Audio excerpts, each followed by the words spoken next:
Davom etayotgan urush 90 million eronlikning kelajagini har qachongidan ham mafhumroq qilmoqda. Hukumatdan noroziliklari ne qadar bo'lmasin, hujumga tutilgan har bir shahar va qishloqda yashovchilarning hayoti mashaqqatli sinovga aylangan. BBC o'z ismini ochiqlamagan tehronlikdan mana bunday xabarni oldi.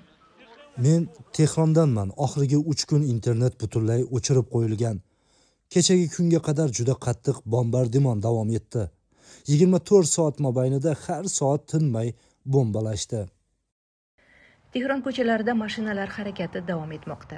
Hayotning ba'zi sohalari ham davom etayotgandek. Amerika Qo'shma Shtatlarining vayron qilish salohiyatida shubha yo'q. Lekin eronliklarga yillarki davom etgan avtoritar rahbariyatdan qutulish uchun yordam berish va'dalari ham talaygina. Bomba hujumlari to'xtagandan so'ng nima bo'lishi haqida biron aniq reja yo'qqa o'xshaydi. Eron rejimining omon qolish qobiliyati to'g'ri baholanmagan ko'rinadi.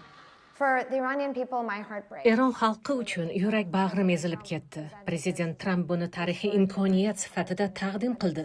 Lekin qarasangiz, tarixiy dahshatga o'xshayapti.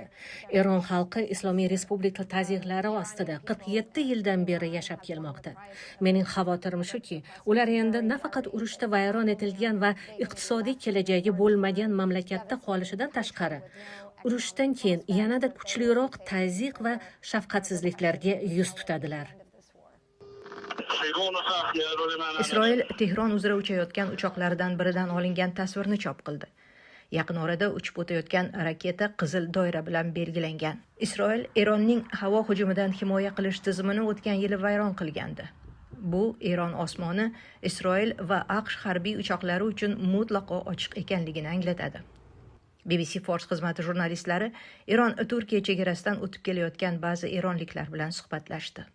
Rostini aytsam, odamlar mutlaqo sarosimada, vaziyat o'ta abgor.